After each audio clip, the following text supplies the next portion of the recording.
keadaan sehat-sehat. Nah, walaupun sebenarnya tatap muka belum bisa sepenuhnya kita lakukan. Nah, tetap jaga kesehatan ya. Ikuti 3M ya. Dengan cara yang 3M itu apa saja 3M? Memakai masker, kemudian cuci tangan, kemudian menjaga jarak. Nah, jadi jangan kita sepelekan. Oh, kalian ini kan dekatnya rumahnya sama Nomi, kan kami kan sebelahannya rumah kami. Nggak apa-apa lah kami dekat-dekatan. Kan kita tidak tahu. Nomi ini kan bapaknya kepala desa ya kan. Bapak Nomi tadi mungkin dia ada rapat di Kabanjahe, kemudian pulang. Nah, di situ kita bisa terpapar virus corona. Jadi walaupun kita berdekatan, walaupun kita satu rumah misalnya, teman kita kompak, tapi yang 3M tadi harus kita taati. Nah, ini dia supaya kita tetap dalam keadaan sehat. Nah, sekarang sebelum kita memulai pelajaran kita, ada yang tidak hadir? Ya, siapa Nakut? Ica? Ada suratnya? Jangan-jangan dia sakit. Nah, nanti habis pulang sekolah ini kalian singgah di rumah Ica Nako ya. Lihat, tanyakan bagaimana kabar si Ica, mana tahu dia dalam keadaan sakit. Dan beritahu kalau dalam keadaan sakit, kalau kita tidak bisa datang ke sekolah, itu harus ada surat. Walaupun kita misalnya izin berhalangan sama orang tua, misalnya kita bepergian, harus ada surat. Kalau tidak ada pemberitahuan ke sekolah, berarti kita absen. Nah, itu dia ya. Sekarang sebelum kita memulai pelajaran kita, ada baiknya kita berdoa terlebih dahulu supaya semua kegiatan kita diberkati oleh Yang Maha Kuasa. Silakan. Siapa yang bersedia? Ya. Sebelum pelajaran kita berdoa agama dan kepercayaan yang termaju. Doa dimulai.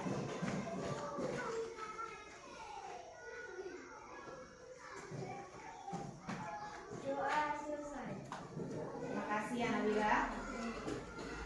Sekarang kita menyanyikan lagu Garuda Pancasila. Siapa yang memimpin?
Garuda Pancasila, sekarang kita lanjutkan pelajaran kita.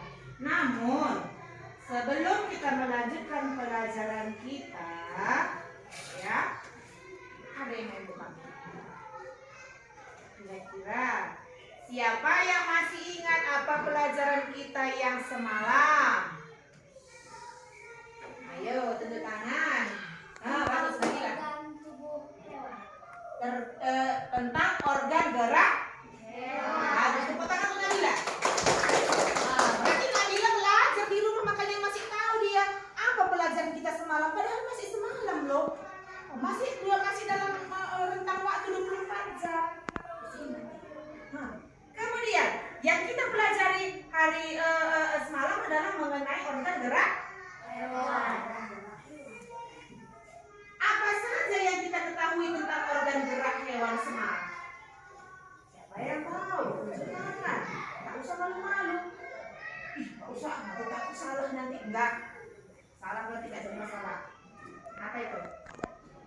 Lihat, kalian bagus. Kaki. Nah, ada hewan yang bergerak dengan Kaki. apa saja contoh hewan yang bergerak dengan kaki? Kuda. Ya, kemudian Anjing. kucing, Anjing. anjing, domba, sapi, dan lain. Kamu lihat, apa saja alat gerak hewan yang lain selain kaki? Nah, ada hewan yang bergerak dengan sayap. Contohnya adalah Burung. kemudian yang lain, Sirip. sirip. Hewan itu ada yang bergerak dengan sirip. Apa saja contoh yang bergerak dengan sirip? Ikan. Ikan. Biasanya semua jenis ikan itu bergerak dengan Sirip. jadi pelajaran yang sudah kita pelajari, nakku, jangan dilupakan. Di rumah diulang-ulang. Oh, kata ibu tadi apa tadi yang mengenai organ gerak ya? Organ gerak hewan dengan manusia apa saja ya? Organ gerak hewan itu apakah sama semua? Tidak.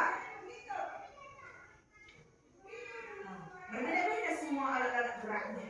Jadi harus kita pelajari. Kemudian kalau kita misalnya berjalan ke suatu tempat, kita lihat misalnya kelinci. Oh, kelinci rupanya dia berjalan dengan cara Melompat. dengan cara Melompat. coba bagaimana melompat? Coba tindakan masing-masing. Di bangkunya aja, agak digeserkan bangkunya ke belakang. Coba dibuat bagaimana gerak melompat. Bisa nggak? Nah, dibuyung ya. 1, 2, 3. Biasanya kalau melompat mana cuma sekali kayak gini. Biasanya kalau melompat dia bergerak seperti seperti itu. Ya, silakan duduk. Bagus. Kemudian seperti yang aku bilang tadi, pelajaran yang sudah kita pelajari itu tidak boleh dilupakan. Diulang-ulang lagi di rumah, dibaca-baca lagi di rumah. Jangan lupa kita. Karena ini nanti untuk kita naik ke kelas berikutnya pun ini dasarnya. Di kelas 6 pun nanti kamu pelajari ini. Ya, iya. Kemudian sekarang kita lanjutkan pelajaran kita. Ya. Pelajaran kita pada pagi hari ini yaitu tema 1 mengenai organ gerak hewan, subtema 2 manusia dan lingkungannya. Nah, sekarang kita masuk ke pembelajaran ketiga. Ya. Masuk kita ke pembelajaran ketiga.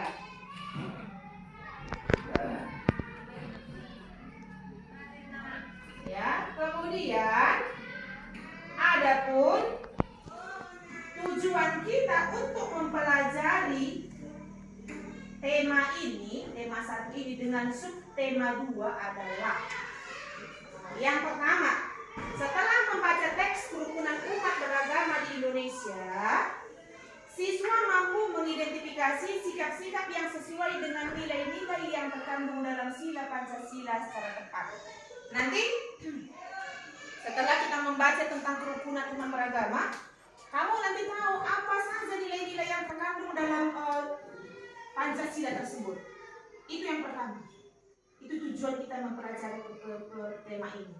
Kemudian yang kedua, setelah nanti membaca teks kerukunan umat beragama di Indonesia, siswa mampu menganalisa sikap-sikap yang sesuai dengan sila Pancasila dengan percaya diri.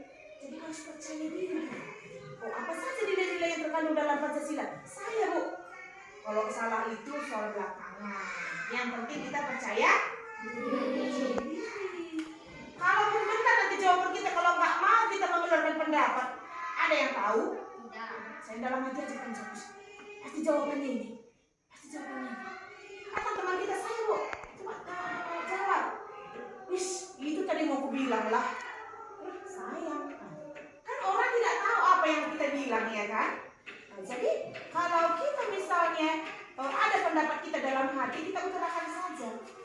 Kalau mengenai benar dan salahnya itu soal belakangan, ya. Jadi kita jangan takut-takut untuk mengutarakan pendapat. Kemudian tujuan berikutnya adalah dengan mengamati peta, siswa mampu mengidentifikasi potensi kekayaan alam bangsa Indonesia secara seksama. Jadi di sini nanti sebelum kita melanjutkan nanti pelajaran kita ini, kita nanti melihat video tentang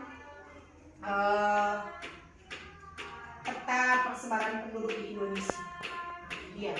Kemudian dengan mengamati peta, siswa mampu mengidentifikasi kepadatan penduduk. Kemudian menunjukkan asal suku-suku bangsa yang ada di Indonesia. Kemudian setelah itu nanti kita mengadakan wawancara. Siswa mengidentifikasi keberagaman penduduk di daerah tempat tinggalnya secara bertanggung jawab. Dengan membaca dan menulis, siswa menentukan ide pokok dari bacaan secara tepat. Jadi itulah tujuan pembelajaran kita pada pagi hari ini. Pada pagi hari ini ya. Ibu harapkan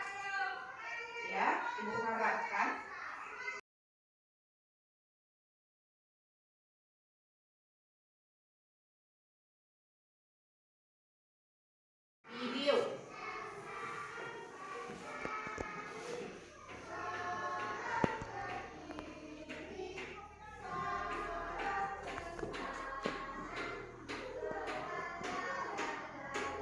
ya, tampilkan sebuah video. Kita saksikan secara bersama-sama. Ini fokus kita belum ada, nakku. Jadi ibu harapkan bisa dilihat semua. Bisa, nakku? Nomi bisa lihat kalian?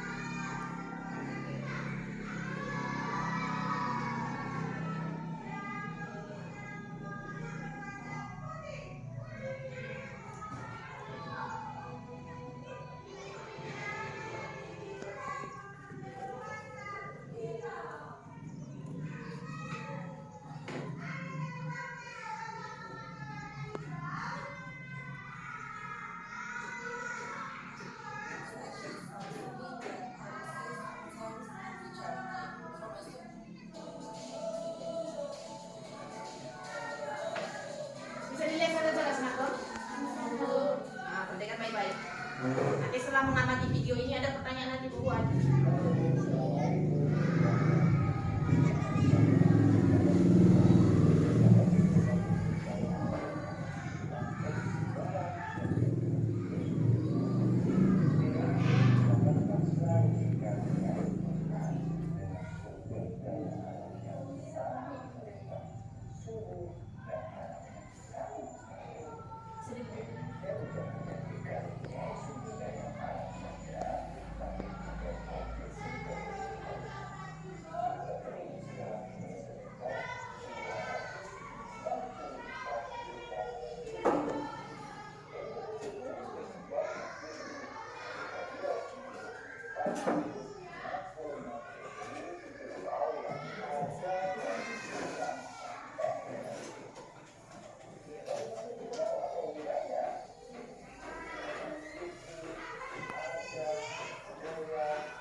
Sudah dilihat?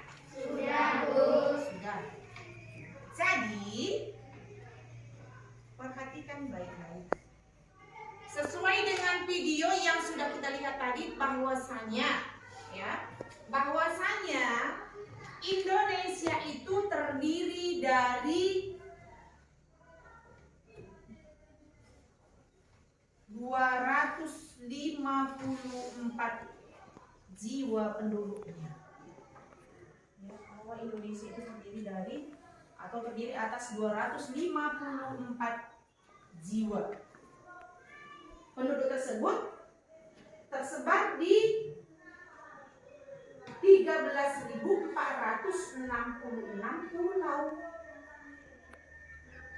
Nah, masing-masing dia memiliki beragam suku, adat, budaya, dan agama. Jangankan dulu kita satu negara ini, satu kelas saja, satu kelas kita terdiri dari 10 orang.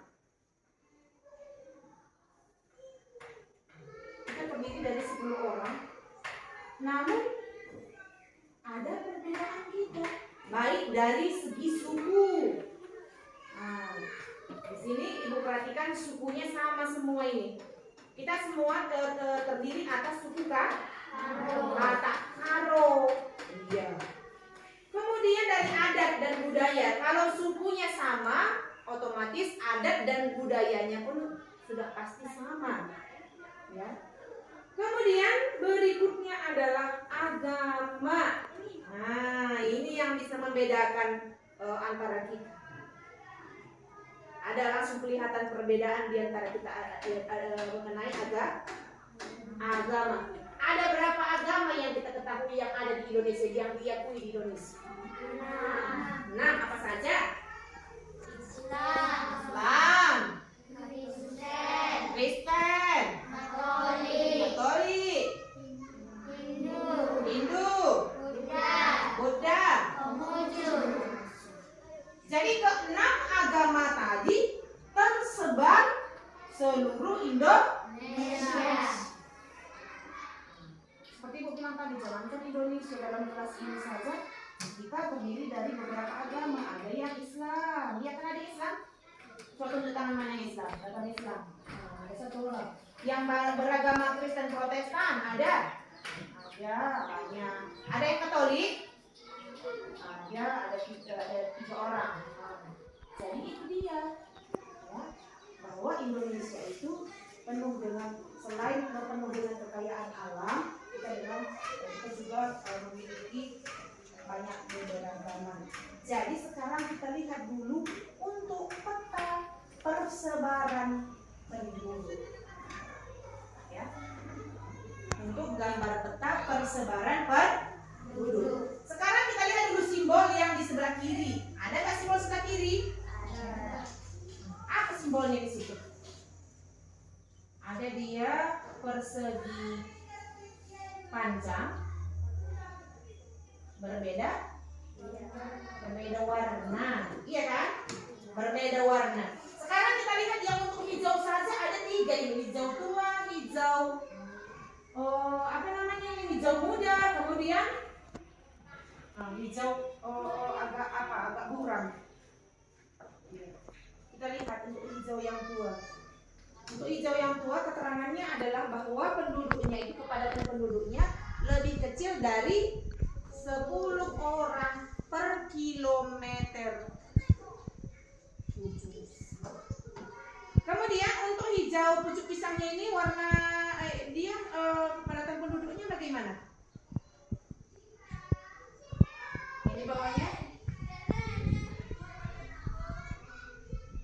Yang di bawah hijau tua tadi, dia berkisar antara 10 sampai 49. Kemudian hijau yang paling muda itu berkisar antara 50 sampai 99. Kemudian kuning Kristi, dia kepadatan penduduknya bagian berapa?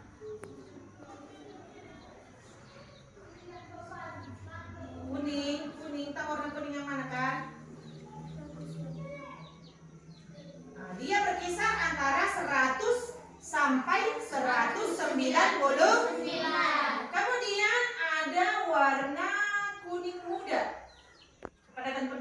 berkisar. 299. Kemudian ada warna orange. Dia berkisar 600 sampai 1299. Kemudian yang terakhir ada warna merah. Warna merah ini berkisar 1299. lebih kecil dari 1299. Sekarang kita lihat, sesuaikan simbol ini tadi ke gambar petanya. Sesuaikan warnanya. Nah, Indonesia itu terdiri dari berapa pulau? Nah, lihat ini. Pulau Sumatera. Kemudian ini yang warna orange ini Pulau Jawa. Kemudian ini Pulau Kali. Ini Sulawesi. Kemudian ini yang kecil-kecil ini Nusa Tenggara dengan Bali. Nah, kemudian yang ujung ini adalah Papua. Sekarang kita lihat bagaimana persebaran kepadatan penduduk. Ya, mana nanti penduduk yang paling padat, mana yang sedikit, kita lihat. Kita mulai dari Sumatera, bukan Sumatera Utara. Kita mulai dari Sumatera. Bagaimana kira-kira kepadatan penduduknya di sana? Dia warna apa itu?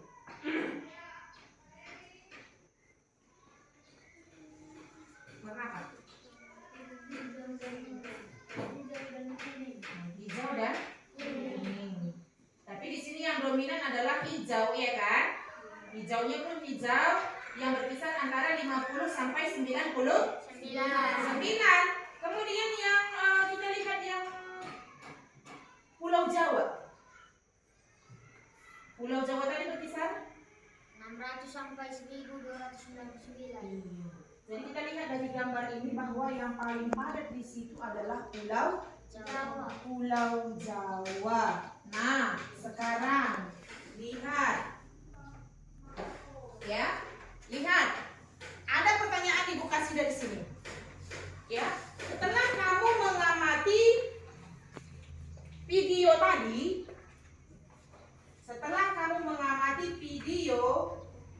yang Ibu tampilkan tadi, ada pertanyaan. Ya. Pertanyaan yang pertama, pulau manakah yang paling padat penduduknya di Indonesia? Jawa. Ayo tunjuk tangan. Tadi tunjuk tangan pertama yang Palen. Kita kasih kesempatan untuk Palen dulu, gantian nanti aku. Ayo. Pulau terpadat penduduknya adalah Pulau Jawa. Iya. Setelah kita mengamati video tadi, bahwa pulau yang paling padat penduduknya adalah Pulau Jawa. ditandai dengan warna Orange. warna orange. Betul, bagus. Tepuk tangan untuk kalian. Tangan dulu Yona ini udah nggak menjauh, kalau tepuk tangan. Kemudian pertanyaannya kedua, pulau manakah yang paling sedikit penduduknya di Indonesia? Terima. Gantian ya kalian. Pulau Papua. Pulau yang paling sedikit penduduknya adalah Pulau Papua. Bagus untuk Brema. Tepuk tangan untuk Brema, aku. Nah, di situ bisa kita lihat pada petanya. Pulau Papua. Dia menunjukkan warna apa? Hijau muda. Dia penduduknya berkisar antara 10 sampai 49. Nah, itu dia. Kemudian pertanyaan yang ketiga. Berapakah jumlah kepadatan penduduk Provinsi Lampung? Pasya.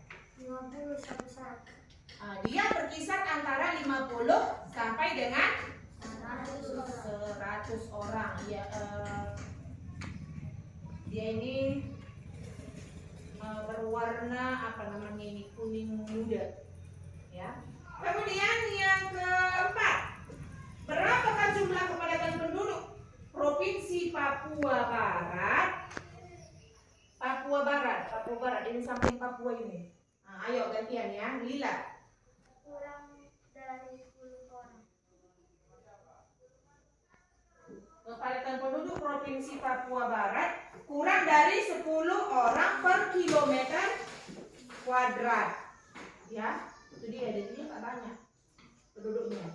Kemudian yang terakhir, berapakah jumlah kepadatan penduduk provinsi tempat tinggalmu? Sekarang kita tinggal di provinsi mana? Provinsi mana? Iya, bagus. Kita tinggal atau berdomisili di Provinsi Sumatera Barat.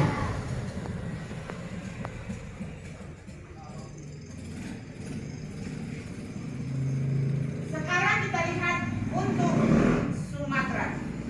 Manakah dia Sumatera Utara di situ? Warna apa?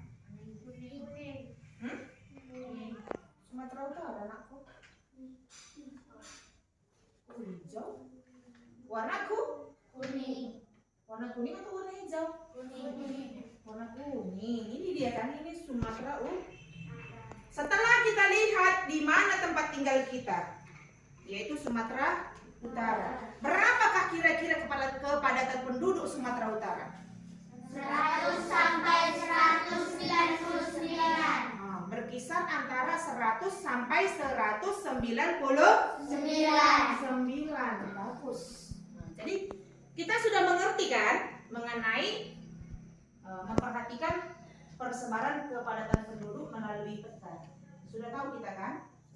Jadi harus kita lihat dulu simbol-simbolnya, baru kita lihat ke petanya, kita sesuaikan. Oh, berarti dia kalau simbolnya berwarna hijau, kita lihat lagi petanya di warna hijau. Oh, berarti ini untuk Papua. Yang kuning tadi untuk Sumatera Utara. Jadi sudah bisa kita lihat langsung bagaimana kepadatan penduduk di daerah tersebut. Kemudian sekarang coba kamu buat kelompok terlebih dahulu. Kelompoknya buat seperti ini kan.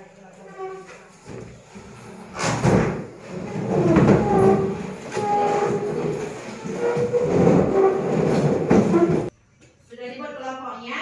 Sudah, Bu. Tadi kita sudah mempelajari persebaran kepadatan penduduk di Indonesia. Kemudian sekarang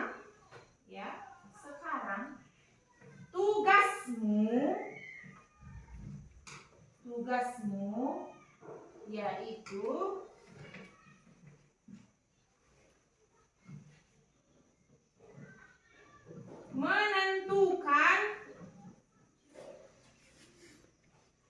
menentukan suku-suku apa saja yang mendiami suatu pulau.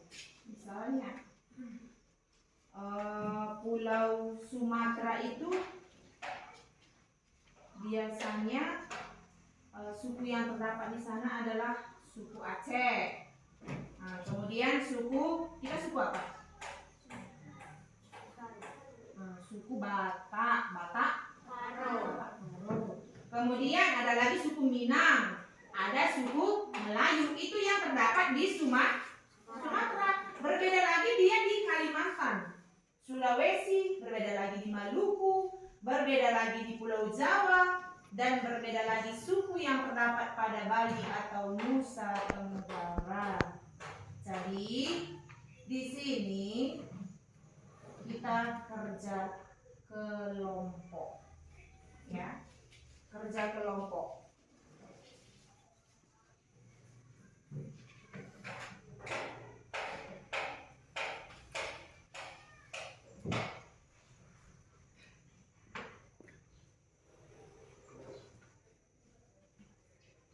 Di sini nanti kamu menyilang atau menjodohkan, misalnya Pulau Sumatera, apa saja apa suku yang terdapat di sana. Seperti itu nanti anakku.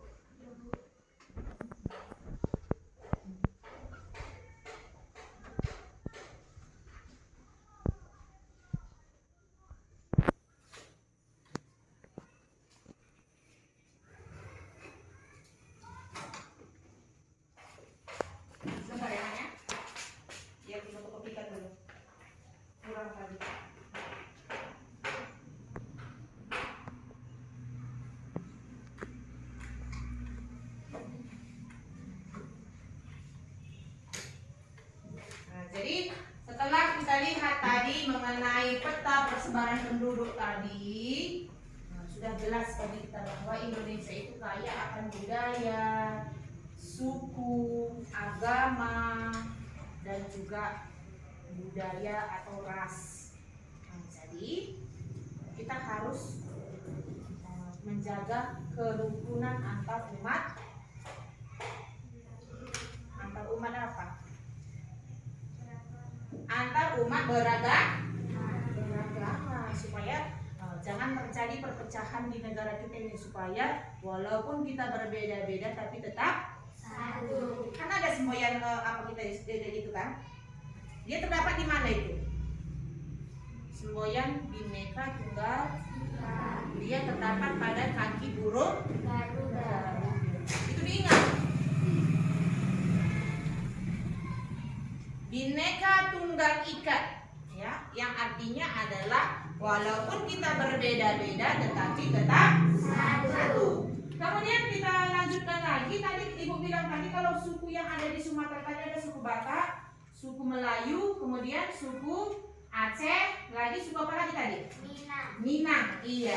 Kemudian kita lihat lagi untuk suku yang ada di Kalimantan. Boleh kamu catat. Ya, sembari menunggu LK-nya tadi boleh dicatat dulu apa saja suku yang ada di Kalimantan. Yang ada di Kalimantan ada suku Kutai. Ya, ada suku Kutai. Kemudian ada suku Banjar. Yang lainnya ada suku Berau. Ada lagi dia suku Bajau, suku Pasir, ada suku Benua Q. Kemudian untuk Sulawesi ada suku Makassar, Bugis, Mandar, Toraja, dan Bentong.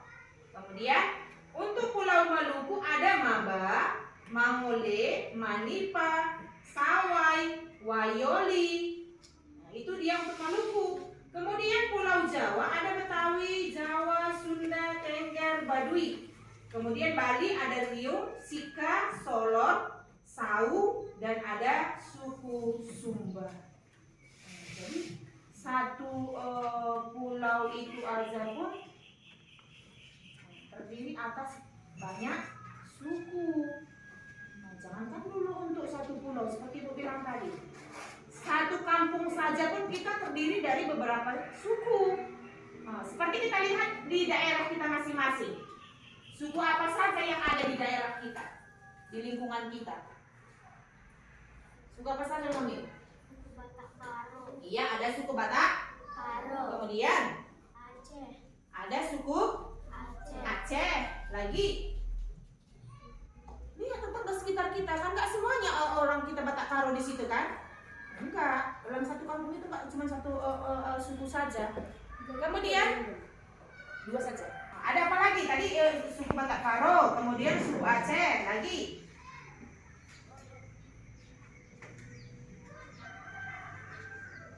Suku apa lagi yang ada di daerah kita? Masa sih nggak tahu?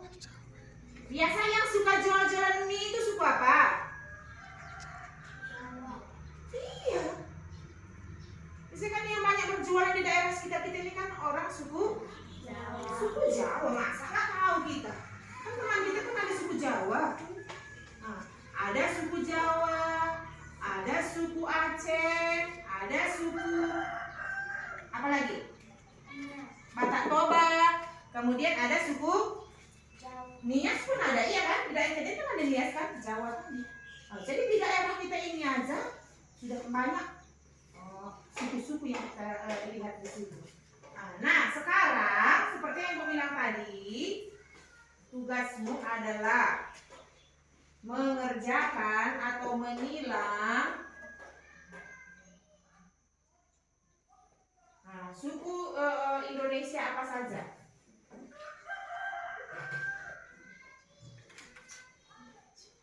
Kalau ada tinta merahnya, pakai tinta merah dibuat. Disilang dia suku apa namanya yang ada di Pulau Sumatera apa? Kalau nggak ada tinta merah kita pun jalin aku. Aku nanti bingung pula kamu mencari tinta merah secara tiba-tiba. Kerjasama.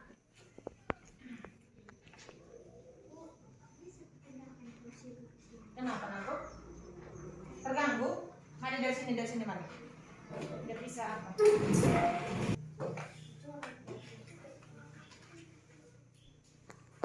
Kalau sudah siap langsung dibilangin aku.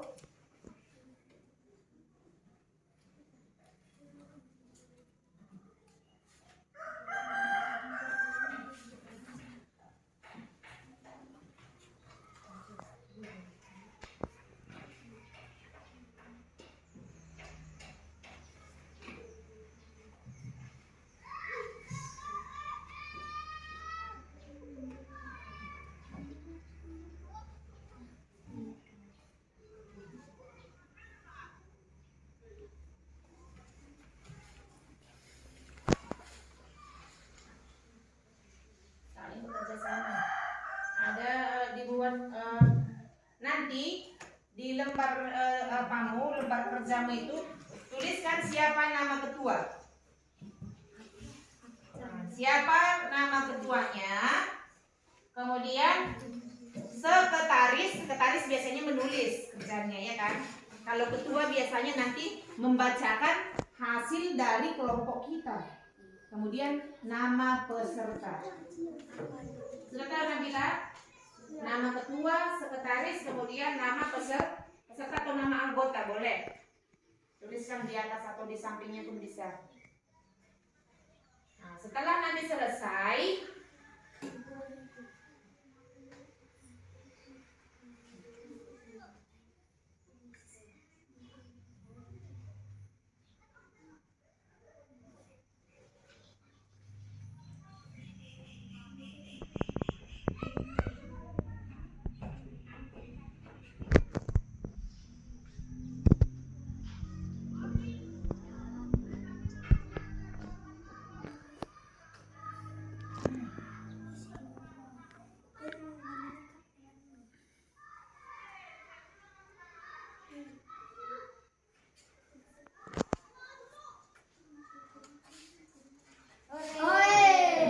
selesai. Katanya. Main cepat-cepat dan jangan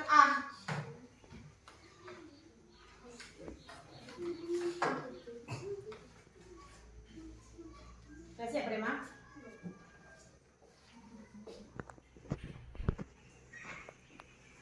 Nah, jadi kelompok 1 sudah selesai, kelompok 2 sudah?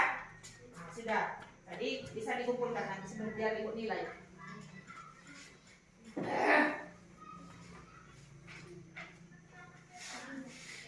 Ya.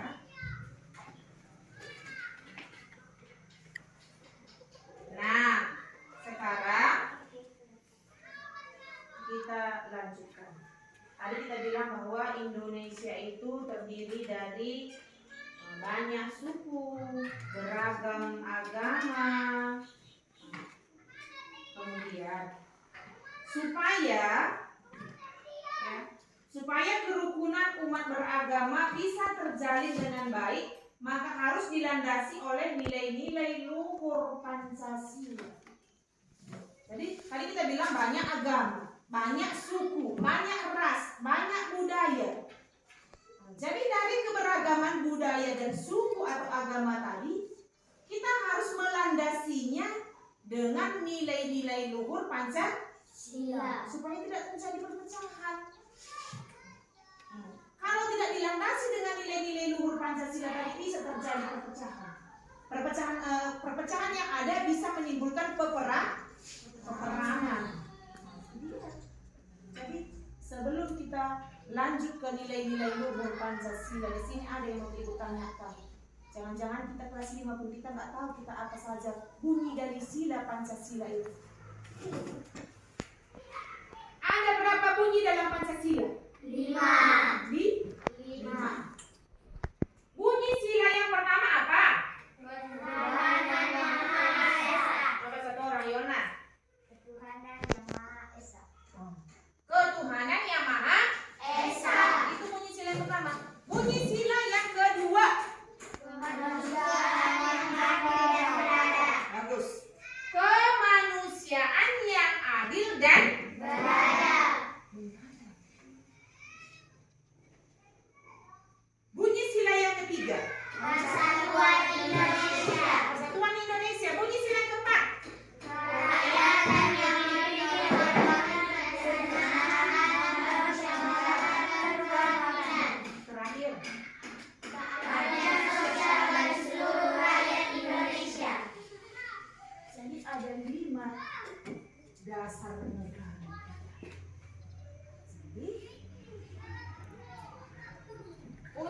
menjalin kebersamaan tadi, kerukunan umat beragama tadi, kita harus melandasinya dengan nilai-nilai pada Pancasila.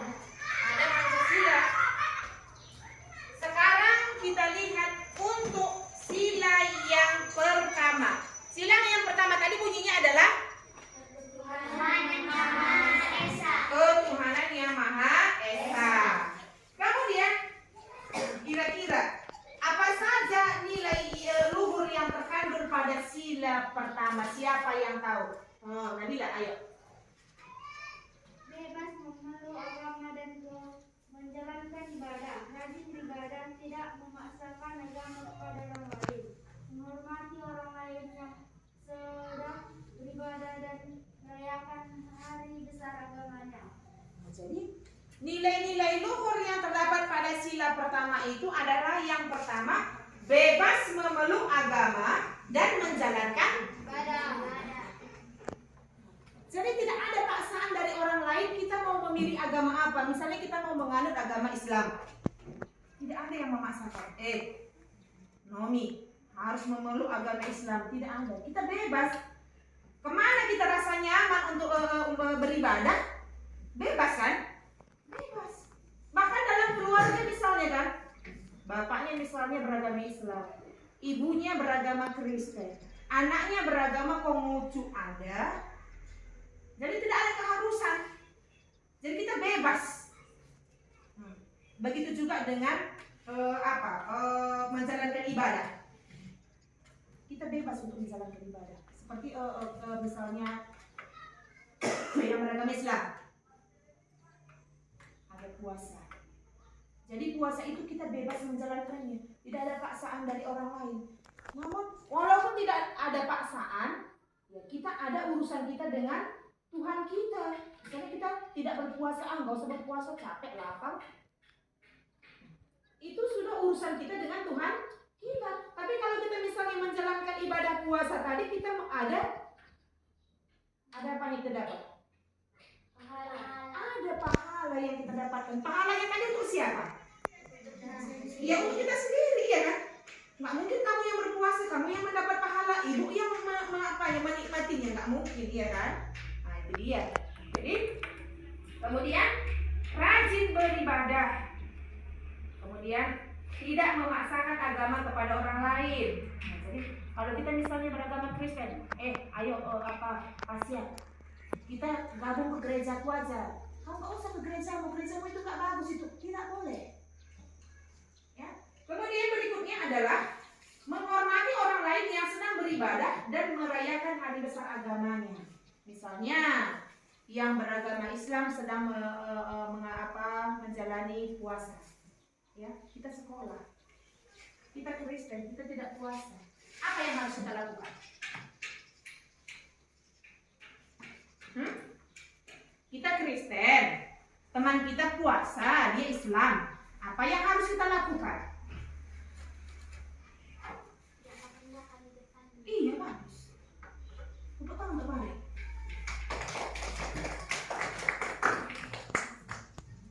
Kita harus menghormatinya, tidak boleh makan di depannya. Walaupun kita tidak puasa, tapi kita tidak boleh makan apapun di depannya, minum pun kita tidak boleh di depan. Itu tandanya kita menghormati. Tapi coba kalau ada orang lagi berpuasa di situ kan, kita memang sengaja kita bawa makanan kita sama minuman kita. Enak kali lah makananku ini. Bisa kita ditampar pun sama orang yang berpuasa itu, ya kan? Sehingga bisa terjadi pertengkaran. Makanya oleh karena itu kita harus saling menghormati. Sekarang untuk sila yang kedua. Sila yang kedua. Sila yang kedua tadi isinya tadi adalah apa tadi isi bunyi sila kedua? Kemanusiaan yang adil dan beradab. Nilai-nilai luhur apa yang bisa kita dapatkan pada sila kedua ini tadi? Siapa yang tahu? Tunjuk tangan. Rema. Berteman tanpa membedakan latar belakangnya. Iya. Bagus. Kita kalau memilih teman itu tidak boleh melihat latar belakangnya. Nomi itu kan lebih banyaknya uangku daripada dia, lebih kaya orang tuaku daripada Nomi itu. Nomi itu kan miskin. Aku nggak mau aku berteman sama dia, nggak bisa. Kita tidak bisa melihat latar belakang orang lain. Siapapun dia, bagaimana pun latar belakangnya, kita harus berteman. Nggak boleh kita beda-bedakan. Nomi kan dia agamanya Kristen, aku Islam. Haram berteman sama Nomi itu. Tidak. Jadi apapun latar belakang teman kita itu, kita harus saling menghormati. Tidak boleh kita bermusuhan. Kemudian nilai luhur yang terdapat pada sila kedua yang lainnya. Yona. Tidak berpihak sebelah dalam menyelesaikan masalah. Tidak berpihak sebelah dalam menyelesaikan masalah. Misalnya, Risti berantem dengan Palen. Ketua kelasnya Nomi. Nomi ini kompak dengan Risti. Jadi ketika Risti berantem sama Palen tadi, karena Nomi ketua kelasnya dia yang merelai, karena teman kompaknya Risti tadi, maka Risti tadi yang dibelanya, walaupun Risti tadi yang salah. Kau memang Palen, kau yang salah, bukan Risti yang salah katanya. Padahal sebenarnya yang salah itu adalah Risti. Bisa nggak seperti itu? Tidak.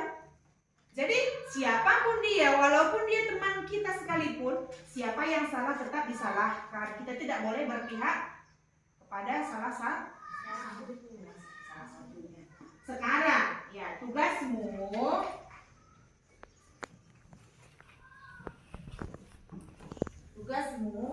kerjakan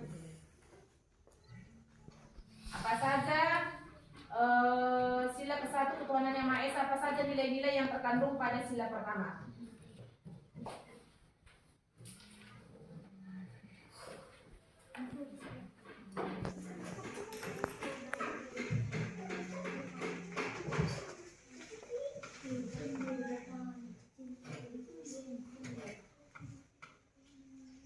Dikerjakan apa?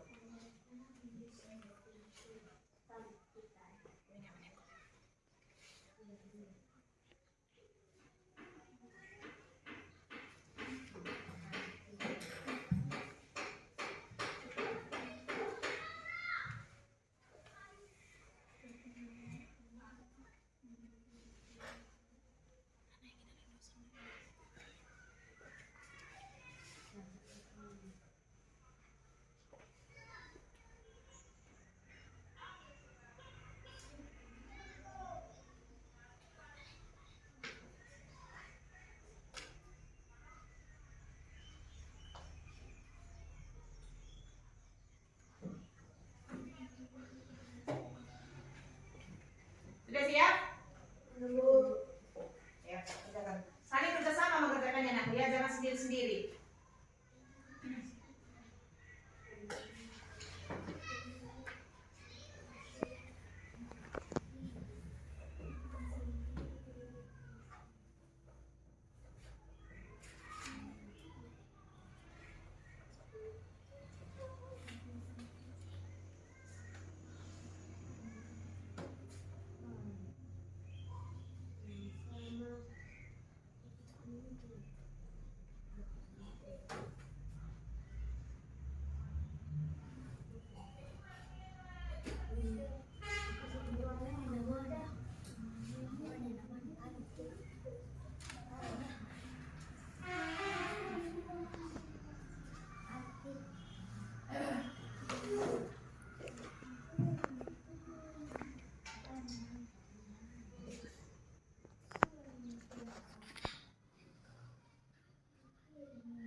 Kali ini bukan lagi tadi kelompok Nabila yang belakangan, sekarang dia lagi dua. Masih anak.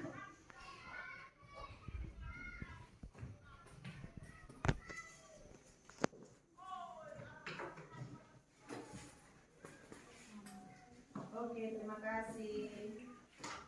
Kemudian kita sudah tahu tadi nilai-nilai luhur apa saja yang terdapat pada kelima sila Pancasila. Nah, sekarang ada sebuah bacaan yang berjudul tentang kerukunan umat beragama. Tentang kerukunan umat beragama. Boleh sama-sama kalian membacanya. Baca dalam hati, kasih waktunya 5 menit.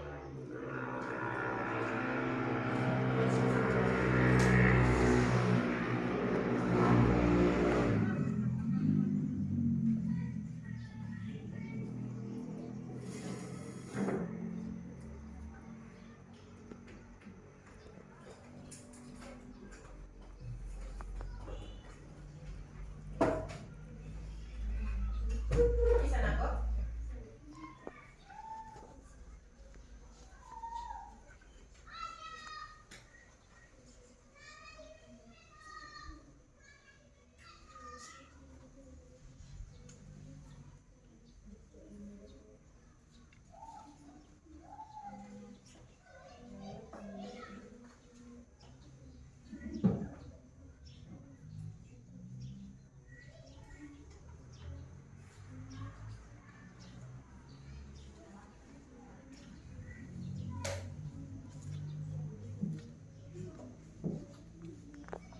Sudah dibaca, Prema?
Sudah saya dibaca apa? Sudah? Sekarang setelah kita membaca bacaan mengenai kerukunan umat beragama di Indonesia, tadi kita sudah membahasnya. Sebelum kita membaca bacaan tentang kerukunan umat beragama tadi pun sudah kita ketahui tadi bagaimana cara-caranya. Kemudian ya, sebelum pelajaran kita hari ini, kemarin pun kita sudah tahu bagaimana cara menentukan ide pokok. Jadi sebelum kita menentukan ide pokok itu ada berapa paragraf di situ di bacaannya tadi?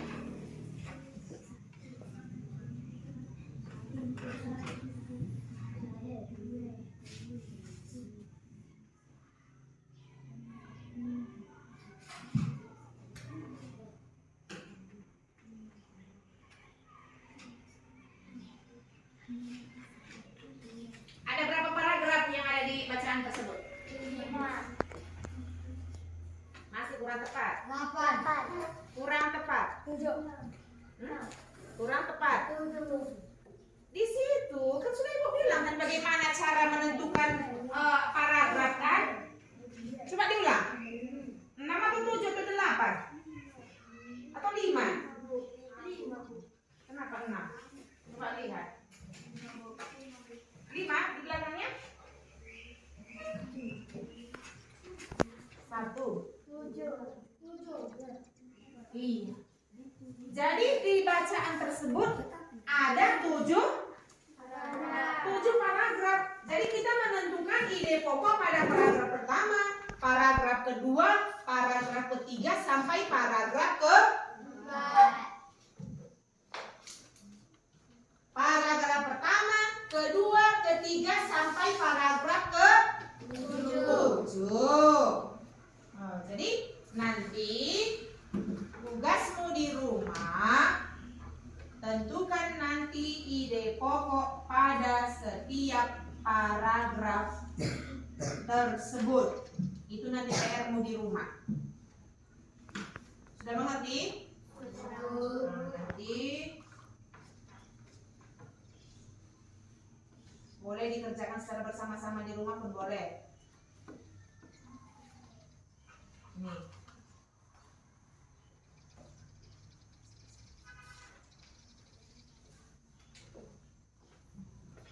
Sudah? Jadi tugas kita tadi di rumah adalah menentukan ide pokok.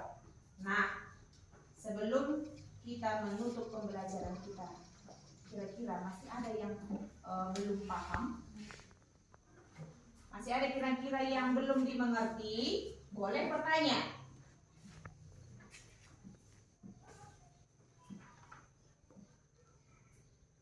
Boleh bertanya. Nah, jadi kalau tidak ada lagi yang bertanya, berarti sudah jelas semua kan? Sudah? Nah, jadi PR kita tadi di rumah adalah menentukan ide pokok. Kemudian setelah kita mempelajari atau melihat peta tadi, memperhatikan video peta tadi, persebaran penduduk, suku, bangsa. Jadi sebenarnya kita masyarakat Indonesia ini sangat kaya. Tidak hanya kaya akan sumber daya alam, tapi kita kaya dengan budaya, adat istiadat, dan agama. Jadi untuk mempersatukan keberagaman tersebut, kita harus menghormati antar umat beragama dengan cara atau untuk menjaga kerukunan umat beragama tadi, kita harus berlandaskan pada nilai-nilai Pancasila. Jadi supaya tidak terjadi perpecahan, supaya kita tetap kompak seperti semboyan pada Bhinneka Tunggal Ika tadi. Kita harus bersatu walaupun kita berbeda.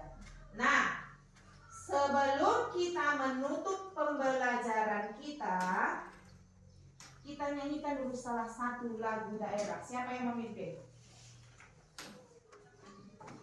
Siapa yang memimpin lagu daerahnya? Ayo, Zepa.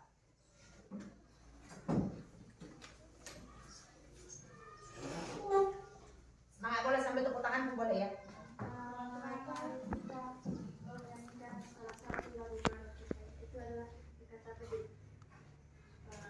Kata bedil 1, 2, 3 ya.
Sebelum kita mengakhiri pembelajaran kita pagi hari ini, tadi di awalnya kita berdoa dan di akhirnya pun kita harus menutup dengan doa. Ayo. Sebelum kita menutup pembelajaran kita, mari kita bersatu dalam doa menurut percayaan dan agama masing-masing. Doa dimulai.